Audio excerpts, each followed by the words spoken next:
following announcement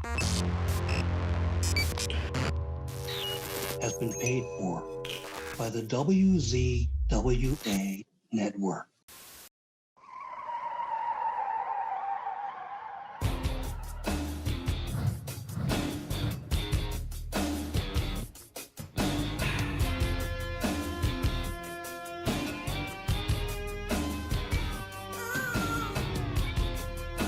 Ladies and gentlemen, welcome to the Insider's Edge podcast here on the WZWA network. I'm your host with the most on the West Coast, California and Ferry. What a joy to be with you all once again. And it's a joy for me right here tonight to have the opportunity to speak to a guy that I saw wrestle when I first became a fan of professional wrestling. You all know I love WCW so fucking much. Well, ladies and gentlemen, right here, right now, I have the distinct honor to interview and introduce to you all the one, the only, the incomparable, Mr. Joe Gomez. How are you, sir?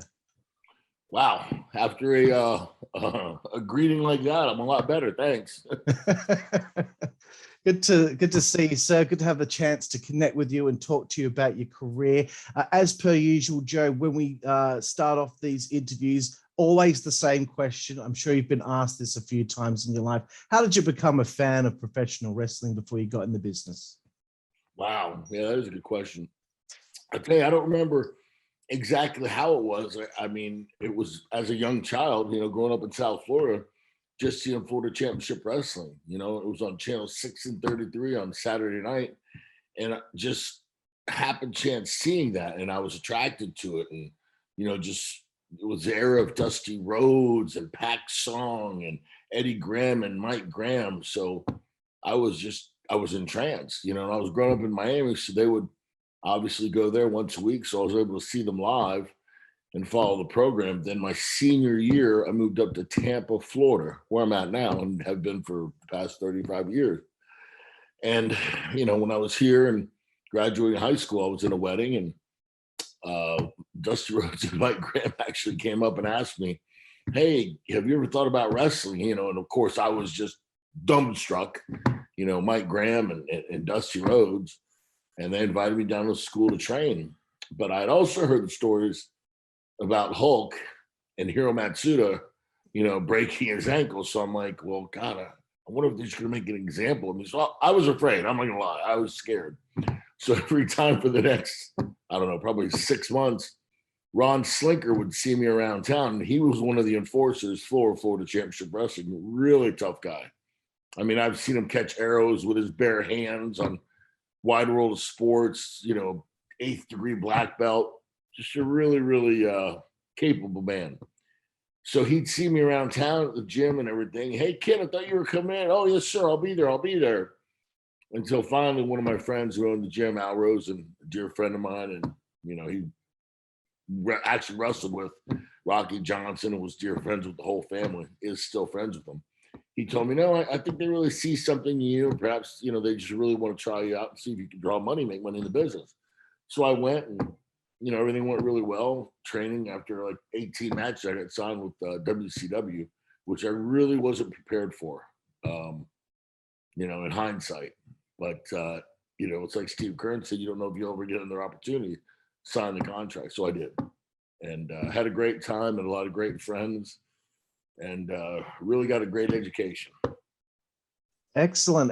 Yeah, that's great to hear. So 18 matches before you get signed to the big leagues. It's amazing. I've had that story before from other people, but they only had a few matches. All of a sudden, they're under contract.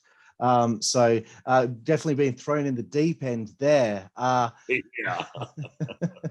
And, in hindsight, it probably wasn't the best thing for me in terms of career-wise, but, I was always doing other things. I always had other businesses and, restaurants and while I was wrestling. So that definitely hindered my performance. And, running around with Flair and Horsemen probably didn't help too much either. But it did give me a lifetime of stories and memories. So I can never go back on anything I did. Had a great time, met some really tremendous people. Excellent. So yeah, no, I can imagine. I can imagine the stories with the Horsemen.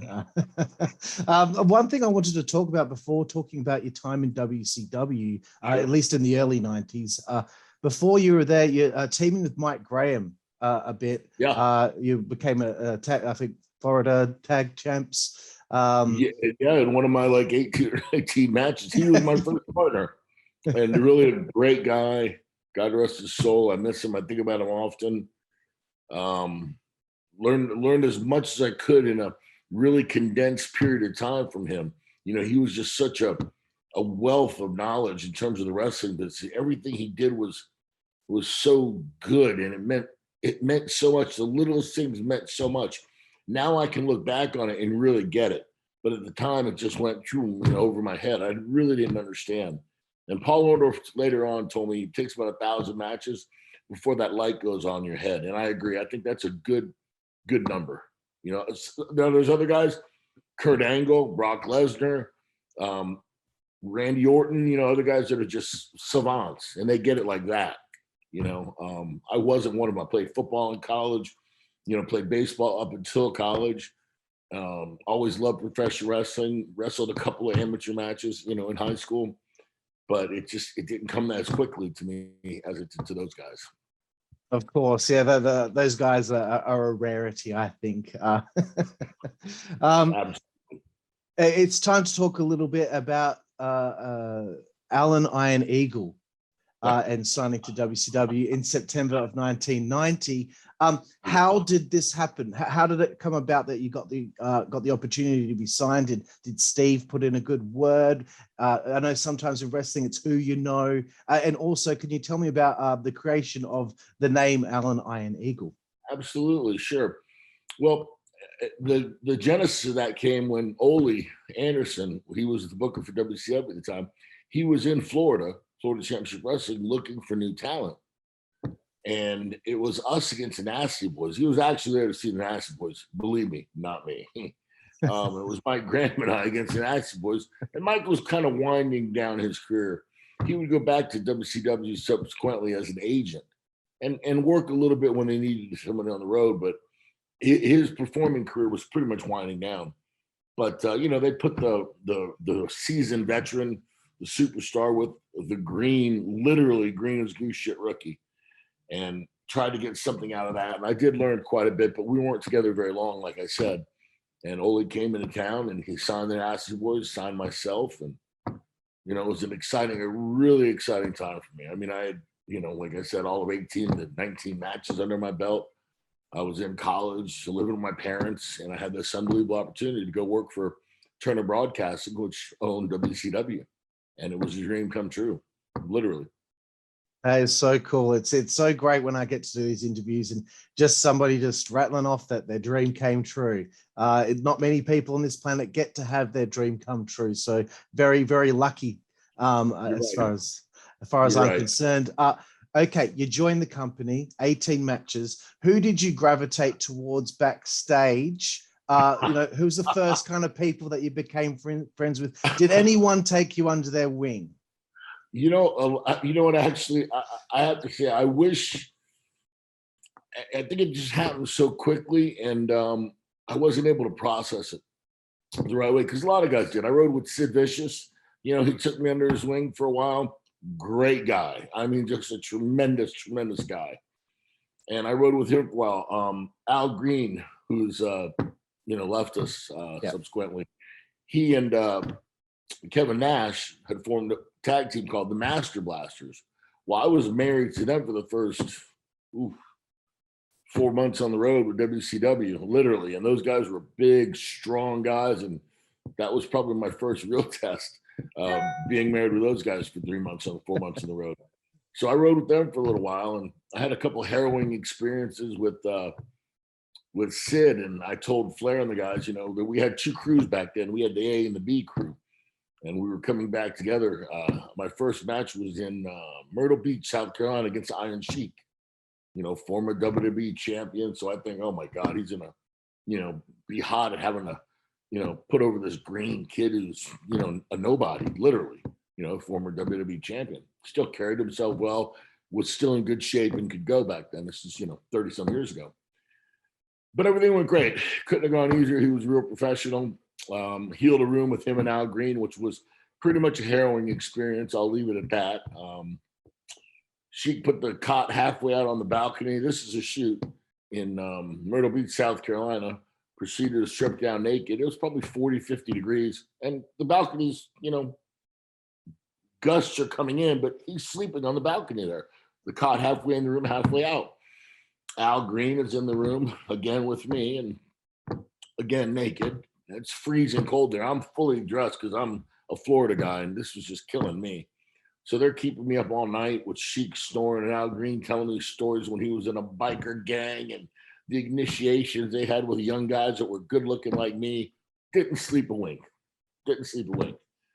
Next day at the airport, we get together, the two crews, and I met Flair and Arn at TV, and of course was respectful to them and being a huge mark and a huge fan.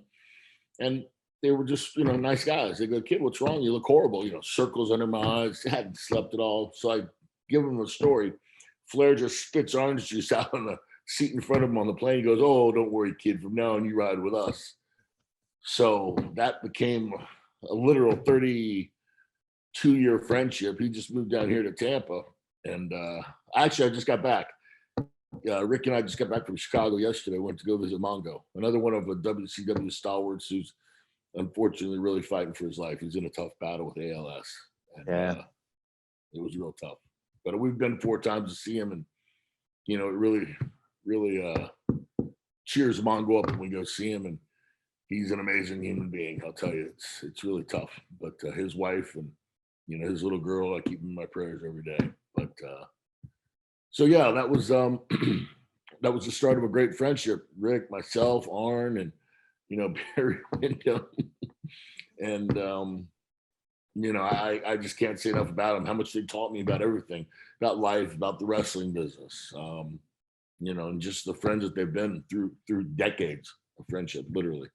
And imagine, like you, just a huge fan, a huge mark. And 1 minute you're going from anonymity and you're wrestling Iron Sheik, Alan Iron, you go, and the genesis of that name, Ole's real name, as you know, is Alan, and I'm going to say it the wrong way, Rajewicz, Alan, something like that. So the rib was on Ole because I was Ole's guy. Ole liked me, said, "Oh, this kid's a good looking kid. Let's sign him."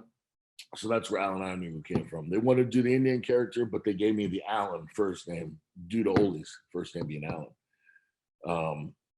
So yeah, then the Horsemen taking me under the wing and, literally just running the circuit with them for the next, I think, year and a half or so.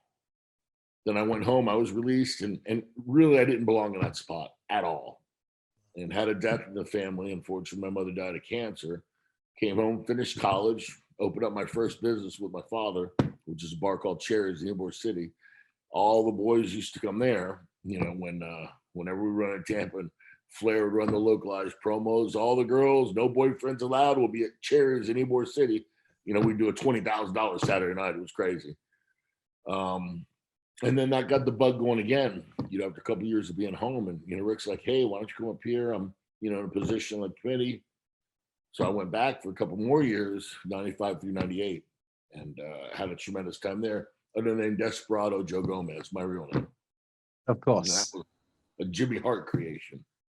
Right. Excellent. We will get to that very soon. I've got a whole heap of questions about that period of your career. Okay. So I now I know why you left. You just kind of explained it there. I also want to ask you. When I was lucky to be there, I'm going to be honest. Yeah. And, I was supposed to be, practicing at the power plant. Right. And Rick or Kevin, later on as Desperado Joe Gomez, they would call, "Come on, you're coming with us on the road." But I was supposed to be in Atlanta for 4 days going through my paces at the power plant. And this was on me, not on them. Yeah. Because, you're getting asked to go Ric Flair, you're going to go anywhere, right?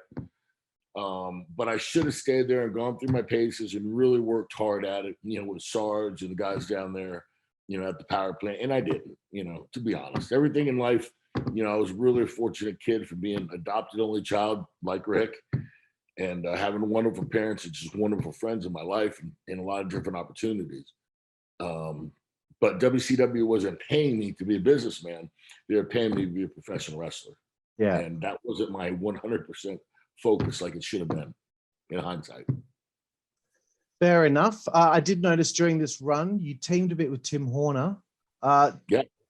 Just wanted to, anytime I saw that you had a bit of a run with someone in a team, just wanted to get, your thoughts on working with them. Unbelievable. And one of Arn's best friends. So Timmy and I, obviously really hit it off, and he would, ride with us as well. And great guy, tremendous talent, and just a wealth of knowledge of the business. So smooth. Guys like him, Ricky Morton. I mean, you would just watch him and just go, how do they make it look unreal? Timmy Horton was a real talent who later on with Smoky Mountain got more of a push that he deserved. But right. A guy like him and Brad Armstrong, just unbelievable talents.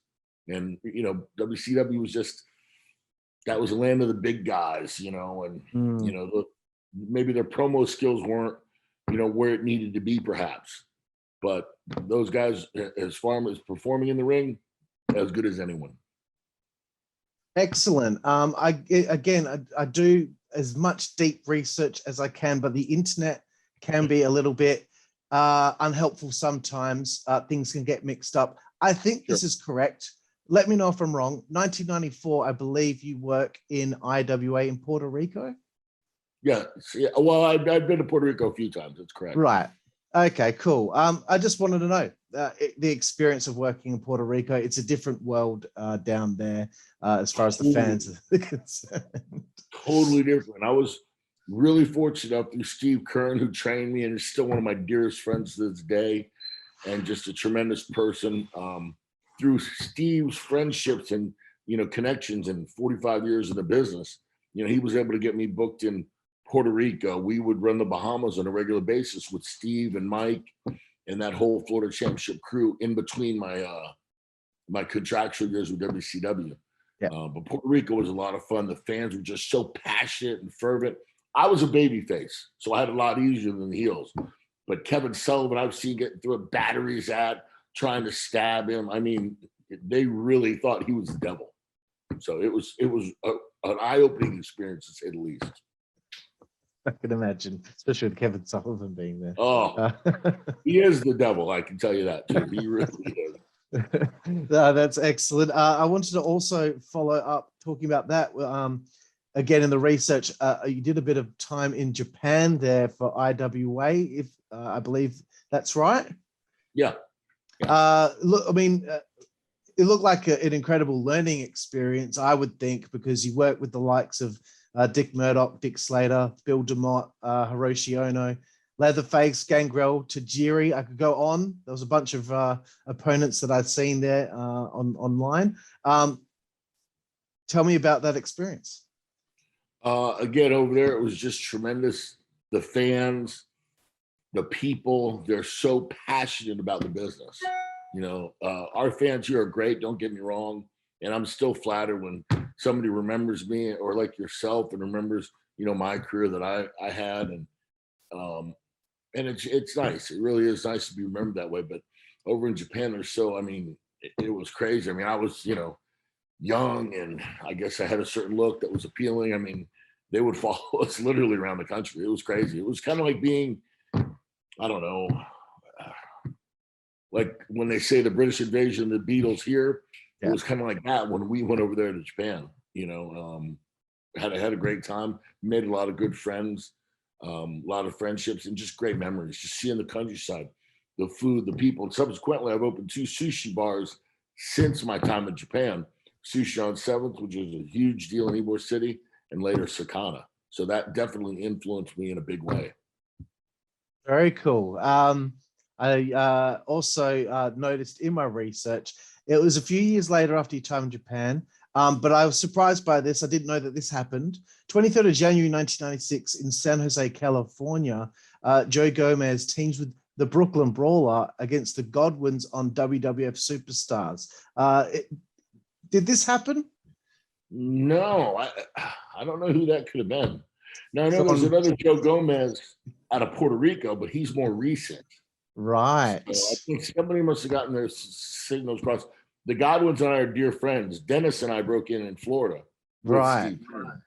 But no, I've never worked for WWE. I've got a lot of good friends there, but never had the privilege to work for that company. Fair enough. I knew that the internet would get me with one of these questions here today, and it has. I thought I was onto a little nugget of information there, but well, actually, you've done a great job so far. I got to tell you, thank you. Thank you very much. I do my best because I always want to do my best when I have guys like you on the show, because you get interviews with a lot of your Ric Flairs and your Steve Austin. You've heard these guys get interviewed a million times. Sure. Guys like you, that there are stories there that you wouldn't get otherwise, because you're not getting on the podcast circuit every single week, so it means a lot to me to get your story out there. Well, I'm flattered. Thank you. May 1996. How does it come about that you make your return to WCW at this point? I guess hanging with Flair, they got you back in? Well, I always maintained a good relationship with the boys. John Laurinaitis for WWE is one of my dearest friends. So, Flair and Arn and I always stayed close whenever, either the companies would come to town, they'd come to Cherries, they'd come to Sushi on 7th. Yeah. And my father died with that in October. So I was, I guess in my mourning period or whatever, I was just kind of, just wanted to get away. I had a restaurant here that he helped me open, Cherries, my first business. And I had some great partners there, so they were able to take care of it for me. And, I just went and saw some of my friends that were playing baseball, went out with them, stayed out there for a month. And Arn called me and just said, hey, he and Rick, we can get you in WCW. Do you want to come back to the business? And I thought it would probably be a good thing just to get away. Right. I was the only child. That was my only family that had remaining, except for my friends, my close friends. So it was good for me. It really was, actually. And it was great for them to help pave the way, so to speak. So I went out there. Eric had me do some tryout matches, just to see how it worked. And my work had progressed to a certain degree from that time, because I was working independents and stuff. I still love the business. Yeah. And was able to work some independents along with Puerto Rico and the other gigs you had mentioned. So they signed me, and that was my second stint with WCW. Excellent. Yes, my research again, my illustrious research.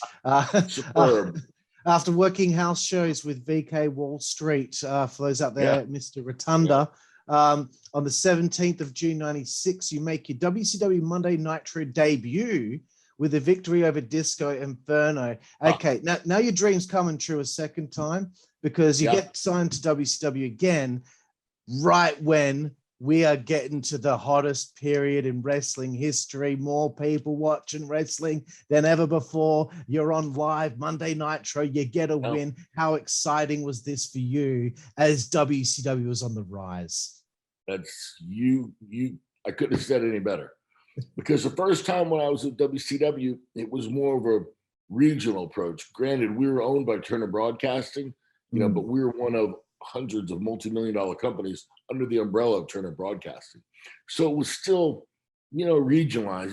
The boys were playing cards backstage with Colonel Parker and Barbarian, and it was just kind of more of a family setting, more of a smaller setting.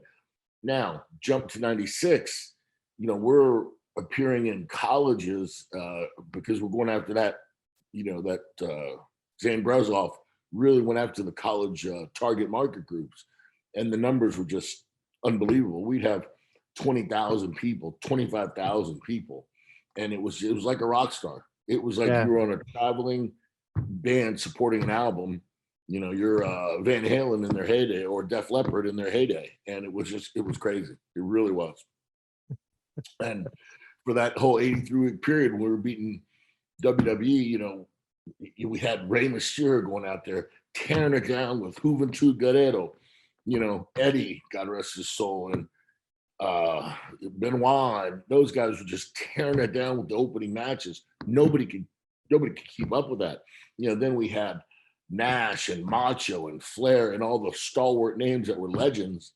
I mean, it was unbeatable formula, until some cracks started to appear and stuff. And I think Eric was just really stressed out because it was tough to keep that machine going, and remember, when you have a roster of 100 guys, I guess 30 or 40 of them in the limelight, somebody's got to do a job, So I can only, and I would be with Kevin Sullivan. I'd travel with Kevin and again, Rick and Arn, and he would literally have to rewrite Nitro on the fly, literally.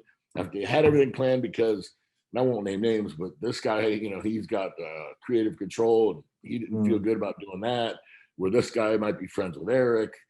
And it really created a lot of, and that was really, I think, where the chink in the armor and everything started to fall apart there. Kind of the asylum, the inmates running the asylum, so to speak. Yeah. I think as a fan, when me and all my friends as fans, we're probably about 11, 12 years old at the time. Yeah. I think the most frustrating thing would be most of those matches with the bigger names would always end in a DQ. There'd be a big run in. No one wanted to lose the match, I suppose. And we, after, it was fine at the beginning. We didn't care at the beginning because everything was so great. But then it just got, oh my God, again, another DQ. and there you go. And you're a huge fan, but you can't keep leaving you guys empty, without that finish, and unfortunately, I think we went too well too many times. I could be wrong, but that's my opinion. And we were on fire. I mean, it was unbelievable. Then the NWO became watered down. All of a sudden, you had 30 members in the NWO. I think that kind of led to its demise too. There was a lot of things. There really was. But I don't think it was all Eric's fault, because remember, Eric came up with that idea for the invasion. Yeah. Brilliant. So. Yeah, I agree. Great to be a part of it. And the night I wrestled Mongo, my dear friend, was the night that the NWO was born. So right, of course. I have such good memories of that whole night. And then when that whole angle just popped, and then business never went back to the same. It was unbelievable time. Right, of course. Yeah, I had that next in my line of questioning, working with Steve at Bash of the Beach 96. It didn't even jump into my mind at all when I wrote this down, that this was the same night that Hogan joined the NWO. I think maybe you might be the first person that I've interviewed that was actually on this show. So I guess I have to ask you, were you watching as this took place? Were you watching the monitor? Could you? Oh, we all were. Yeah, we all wanted to see what the payoff was. Right. Okay. The amount of garbage and drinks and sodas that was thrown in the ring, never seen it since or before. It was such a huge moment in the wrestling industry, for the ultimate babyface to turn the way that he did, tremendous. And it was just played out so well too. I mean, it was a history-making night, and I was honored to be on the card and to be a part of it. Excellent. Okay. I got to ask, usually at this point in the interview, I usually ask this one. Stories of partying at the hotel after the show. There's got to be something that you can say. I'll say this. I was with the Nature Boy. He's still one of my dearest friends, and he lived his gimmick, and I had a lot of fun with him. I guess I was a young guy. They would call me the Carrot. So, I was young and I guess a good-looking guy. So, I had to earn my stripes to be riding with the Horsemen, so to speak. But no, we had, you know what? It was all good, innocent fun. We had a lot of great times. Met a lot of great fans around the country. And just running with those guys. I remember my parents back in '90, my first year, they gave me a credit card. They said, put everything on here. They were very, very, conservative, very good with their finances, what have you. I, unfortunately, until probably 10 years ago, was not. So my first year, I made $52,000 a week. A lot of money for a young kid. But I spent like $78,000 because I was running around with the Horsemen. They just couldn't quite understand that, So I had to have a Rolex watch. I had to have a Halliburton, even though there was nothing in it, But I wanted to be like Ric Flair, So, but it was some of the best times of my life. Given that some people were married at the time and everything else, I'm just gonna say we had a great time. Great friendships, and we were able to see the world together, and I'll never forget it. No problem. And I could just imagine, a Joe Gomez from 1996 with that head of hair. I'm sure you were very popular with the ladies. You know what? I did okay. Like I said, I was just, it was one of those pinch me moments. I'm running around in my whole life. I always wanted to be like Ric Flair, like Arn Anderson. I love the wrestling business. Barry Windham, idolized him growing up. And I'm in the ring and actually getting to work with some of the greatest workers of all time. Because that era, those are some of the greatest ever. For my money, Barry Windham, Ricky Steamboat, greatest babyface ever. So just to watch these guys ply their craft and then ride for 3 or 4 hours in the car. Of course, I was driving, young jabroni. And just to hear the psychology and everything, those are the best times of my life. And Arn Anderson, literally the funniest man on earth. I'm sure you've probably heard that. Yeah.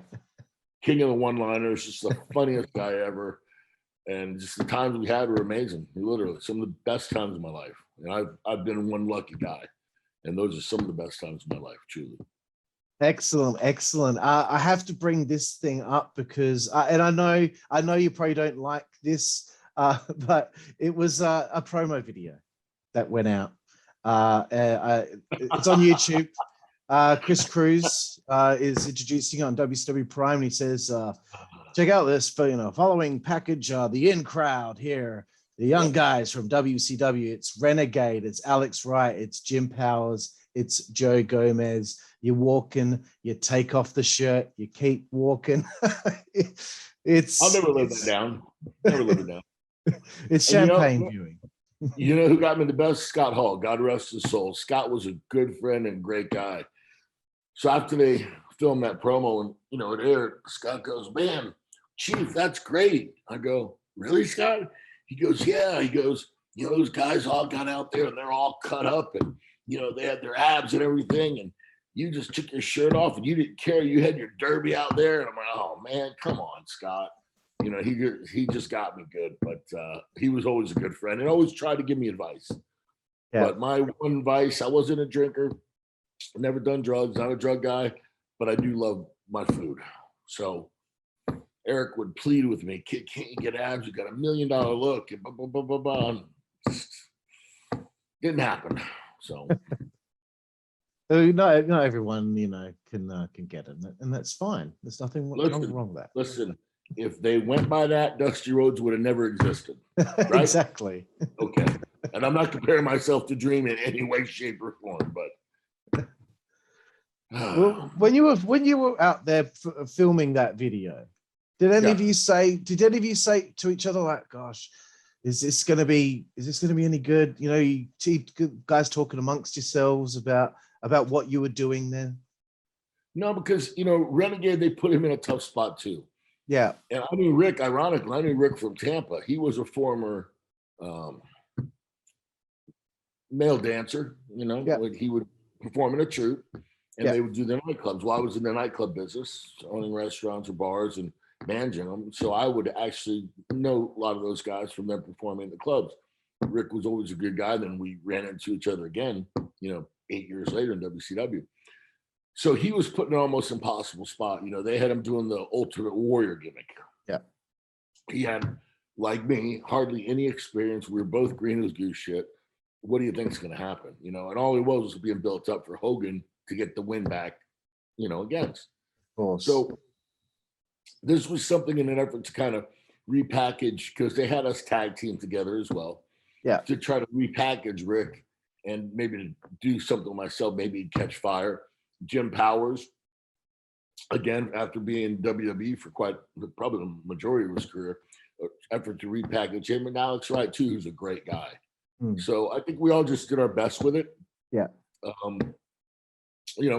Anytime when they're going to do that, something like that, and spend money on you, and Jimmy Hart was really behind it. Jimmy Hart is such a creative guy. I know you know that.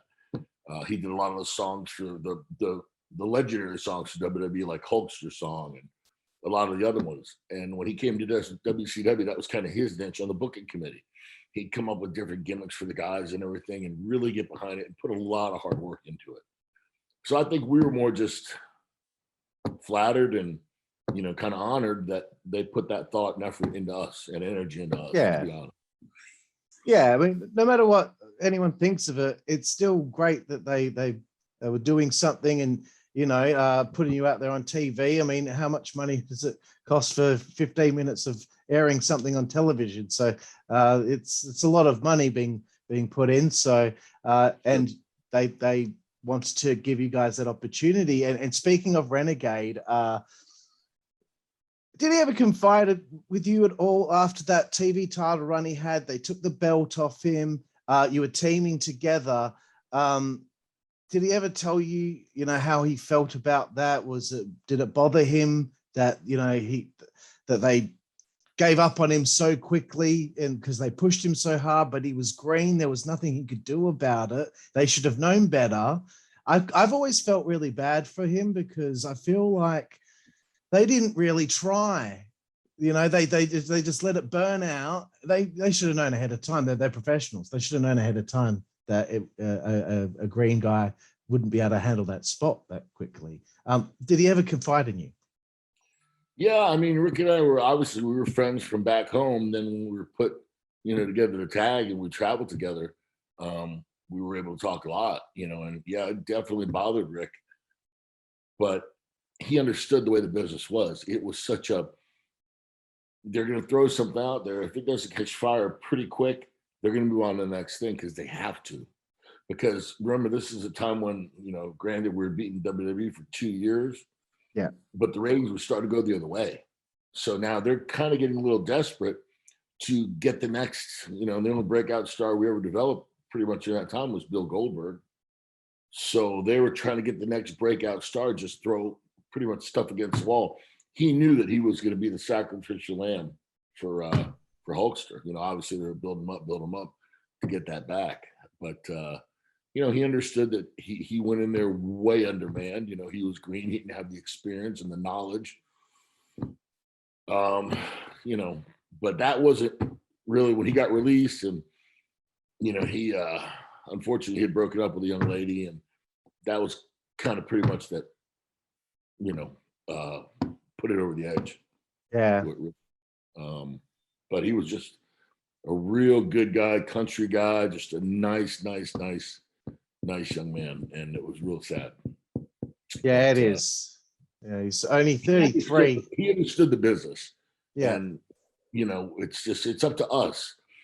In no way is that anybody else's fault. They gave us the platform. In my case, I should have practiced more. I should have probably gotten in the best shape that I could have gotten into. Absolutely, without a doubt. And I even apologize, Eric. We're doing a panel on wealth after wrestling and whatever, and talking about, success stories after wrestling. And I even apologized. So I said, dude, listen, you paid me really good money and you had faith in me. He goes, no, Joe, I always admired the way you leveraged yourself and was able to open different businesses and everything.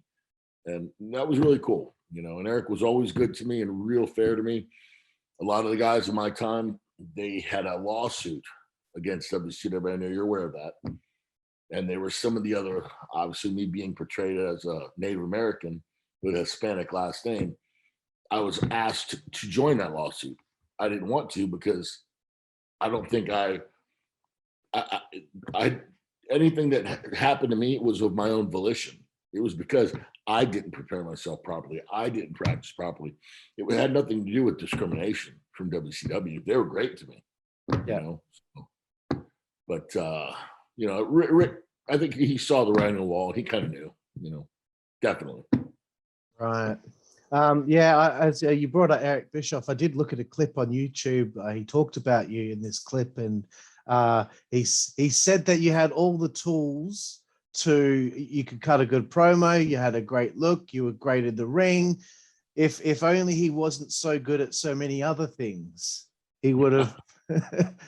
Well, you know what? And that's high praise. I'm really flattered, and Eric was always good to me, and that really makes me feel good. And I'm glad that I was able to air that to him and apologize to him because he paid me really, really well, and that's on me. I've been fortunate in life, and I guess I think we kind of all end up where we're supposed to be anyhow. You know what I mean? Maybe it wasn't in the cards for me to become a a world champion or anything. That's okay. Everything's worked out fine for me. I've got a wonderful family and beautiful 12-year-old daughter.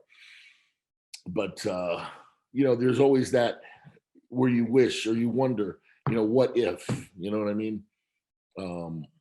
Because I know that I could have done better in terms of athletic ability, without a question.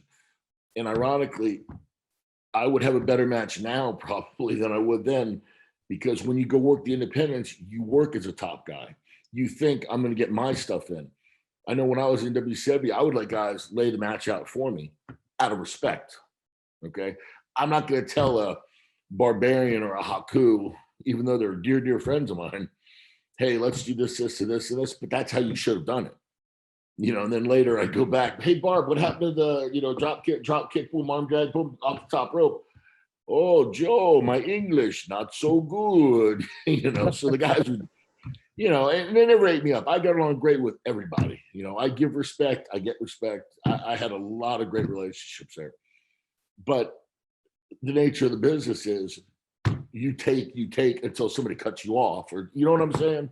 Yeah, of course. So I didn't learn that until I worked the independents or went over to Puerto Rico or went somewhere else. And then you realize, oh, wow, this is how I should have done it when I was there. Right. Good, great insight. Love it. I wanted to continue talking about your team with Renegade. 6 wins, 8 losses in tag action.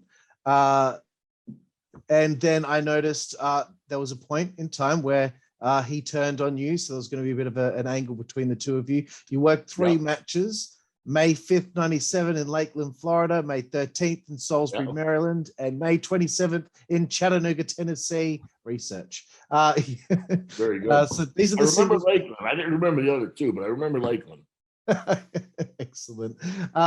So did anyone explain to you why they wanted to split the team up at that point? I guess you'd only had 14 tag matches on television together.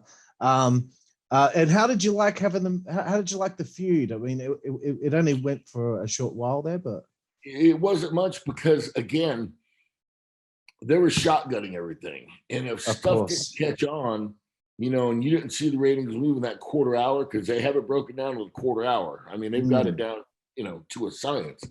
So if they're not seeing the ratings move, they're not going to continue to give it airtime. Because remember, every week WWE was catching up. So they had to, hot shot stuff, see if something would catch fire, try to see if it moved, the numbers moved, the ratings, and that's on Rick and I. Maybe we didn't tell a compelling enough story. Maybe our skill level wasn't advanced enough to tell a compelling enough story. If I watched the tapes, I'd probably say, yeah, okay. I wouldn't buy that either. So, I think at that time, neither one of us had the ability or the experience to tell a compelling enough story. So everyone going to be Flair coming back to WCW after WWE and him and Arn going after each other for the title. Okay. Yeah. But hey, listen, I'm honored they gave me the opportunity.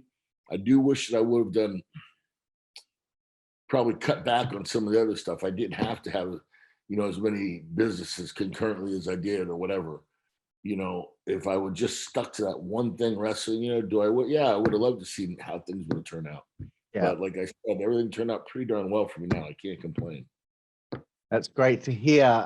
You spend the rest of 97, you work with Meng, Buff Bagwell, Conan, Jeff Jarrett, Jeff Bradley, and Dave Taylor. But my research into your time in WCW abruptly stops because July 30th, 97, we don't see you after that until March of 1999.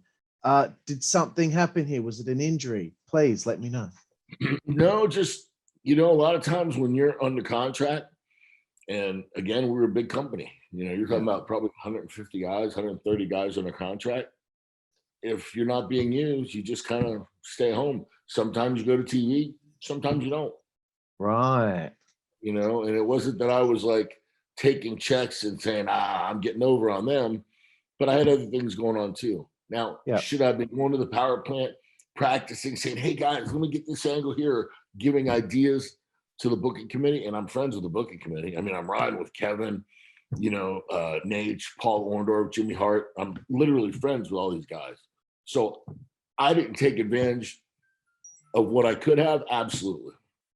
And looking back as a businessman, and I'm a real good businessman, in looking back at it, I didn't consider it business, because I was in this fairy tale land that I, grew up loving, and I didn't realize, hey, the guys, the powers that make you or break you, I'm friends with, I'm driving with them, I'm riding with them every week, but I never played that card. Yeah. And I'm glad, because that's not me, Yeah, I wouldn't do that either. Yeah. It was on me to get better. And I really didn't do it. I'll be honest. So that was probably a period of time where I just stayed home. They paid you, it was guaranteed money. You're paid by Turner Broadcast. You get your check every 2 weeks. So if they don't have something for you, just stay home. But the smart guys, Disco Inferno, Glenn's got a great mind for the business, are sending ideas to the writers. They're calling, they're going to the power play, because he lived in Atlanta. I lived in Tampa, hour flight, but I had a couple bars here. I had a $1 million sushi restaurant open that was really the first of its kind of that type. So I had my hands full too. But really, it should have just been that, vision quest, that single-minded approach towards wrestling. In hindsight, I really wish. But so the return, you return on WCW Saturday Night, March 3rd, 99, against Johnny Swinger in Rock Hill, South Carolina, for a win. You also wrestled Bobby Eaton at the same taping, I believe, as it was a taping. So you also picked up a win over him. And then the final match you performed in for WCW is April 13th, 99, at the Idaho Center in Boise, Idaho, with a win over the Gambler. Did you know that this was it for you in WCW? You got 3 wins there. You're on a hot streak here. Well, I can't say I didn't know that they weren't going to ruin my contract, but I can't say I was surprised either. Them giving me some wins, that was really nice, and I'm sure that was more Kevin Sullivan, the booker, who is a dear friend of mine. I'm sure that was just more, him just being a friend, maybe trying to see if something catches fire again, seeing it, you know what I mean? Seeing if there was something there, try to give it a last chance shot to see if something got hot, perhaps. I can't say, but was I surprised? No, because I didn't put the effort into. If I'd have put as much effort into my wrestling career as I did any of my other businesses, I think the outcome would have been a lot different, without a question. But so no, I think that was just them being really great to me, like they always were. I think they respect the fact that I chose not to engage in that lawsuit. Yeah.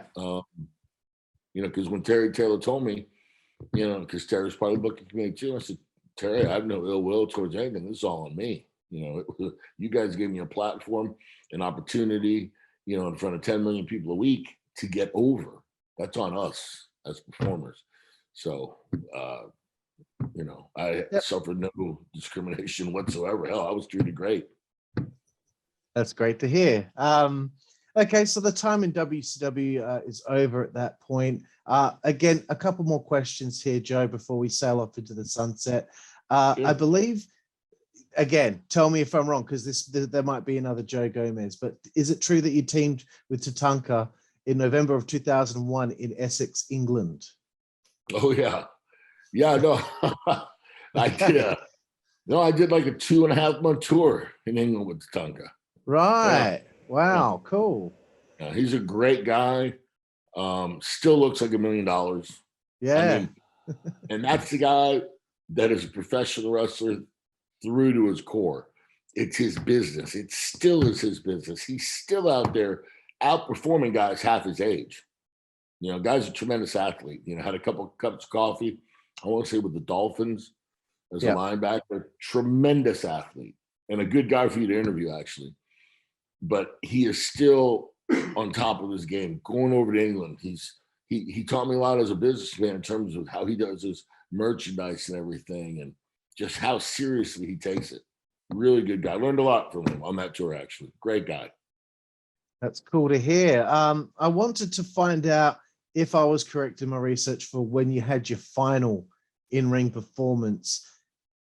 Tell me if I'm wrong. March 30th, 2006 for MXPW. gosh, you got me. 2006. Okay, that sounds about the right time frame. When would that be? I got my computer here on this page where I found it. Hollywood, Florida. Oh, okay. Against Cahagas. Cahagas, yes. He's still working independence. Great guy. Yes. Yeah, that was down in Hollywood, Davie, Florida, actually, where my accountant was based out of. Yeah.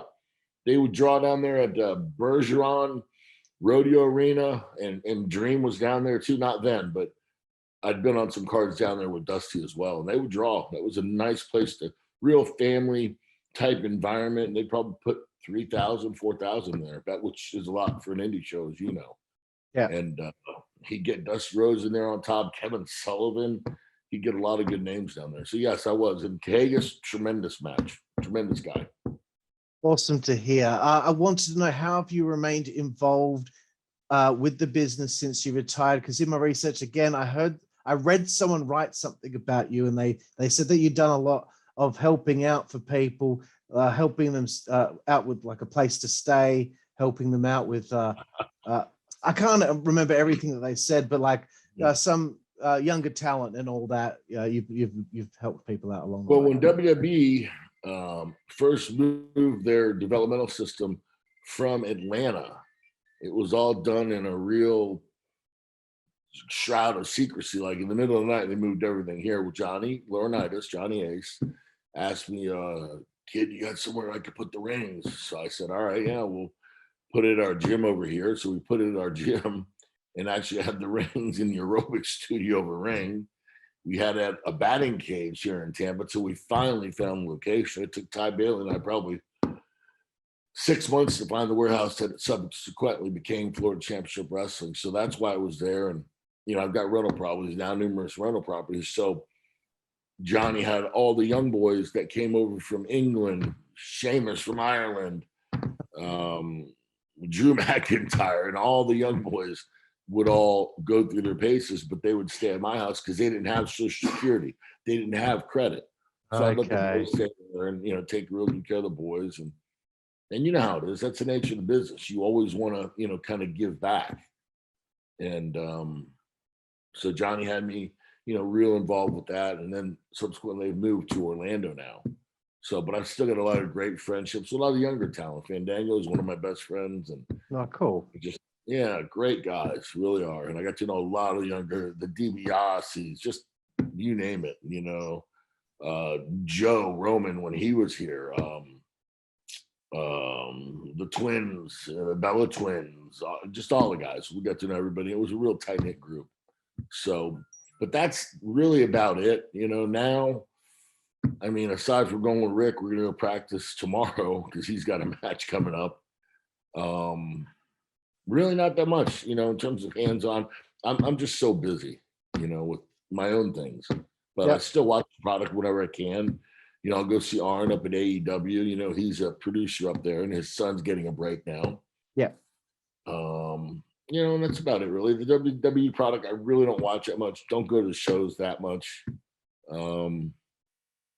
So it's really about it. Just keep in touch with a lot of guys. That's honest. Cool. Excellent. And my last question before I get to my final little segment. I found this in my research again. This was something that Dave Meltzer put in one of his newsletters. I don't know what year. Well, gotta be true then. I think it was after he left WCW, but it said former WCW wrestler Joe Gomez appeared on one of those daytime court TV shows.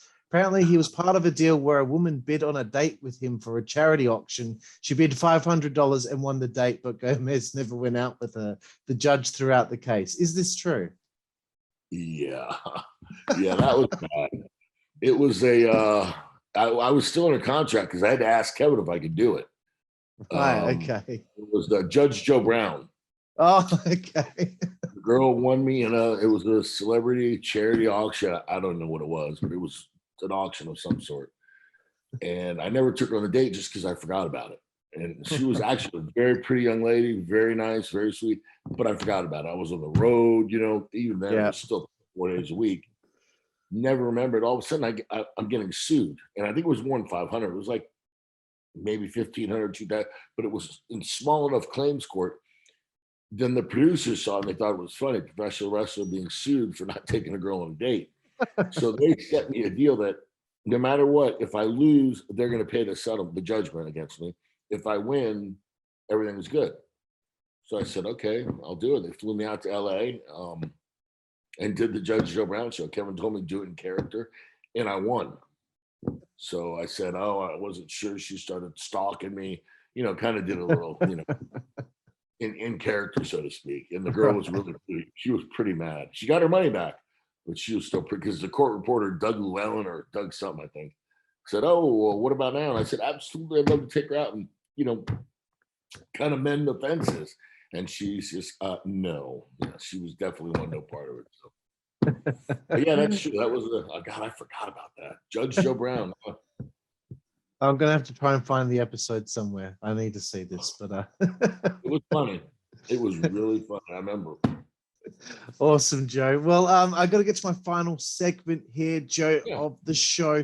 It's called 5 Second Frenzy. It's I don't know why I called it that, because the rule was that you're supposed to answer every question within 5 seconds, but most pro wrestlers can't answer a question in 5 seconds. But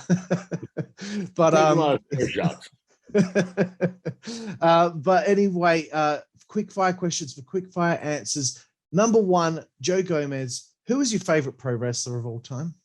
Ric Flair. Excellent choice. Favorite opponent that you had over the years? Arn Anderson, World TV title. Excellent choice, of course. If you could pick one match that you look back on most fondly, what would it be? Tag match against the Horsemen. Excellent. And I was really obviously pumped, and when I got in the ring against H, and he said, "Come on, kid, let's see what you got," I was like, "Oh, this is really happening," So yeah, definitely. Then Arn came in. Come on, Chief. Oh God, yeah, I could have died right there and been happy. Excellent. I'm really enjoying the impersonations as well. Moving away from wrestling. He says he doesn't sound like that, but I can assure you he does. Moving away from wrestling now. Favorite book? Ooh. I got to go to the Bible. I don't read it as much as I should, but I'm still going to say that's the one that I try to impart on my daughter, and I think that's the one that can teach us the most. So yes, I'll say the Bible. Excellent choice. Favorite TV show? Ooh, Sopranos. My favorite too. Excellent. There you go. We got so much in common, bro. I'm telling you. How about Chopper Reed? You know Chopper Reed? Love Chopper Reed. Favorite film? Godfather. Excellent, of course. Of course. And the next one is favorite musical artist or band? Betty Hillman. Excellent. I gotta be a rock and roll guy. It's a toss up with them, Led Zeppelin, but I'm gonna go Van Halen just because they're an American band. Excellent. Although I love AC/DC too. Shout out to you guys. I like it.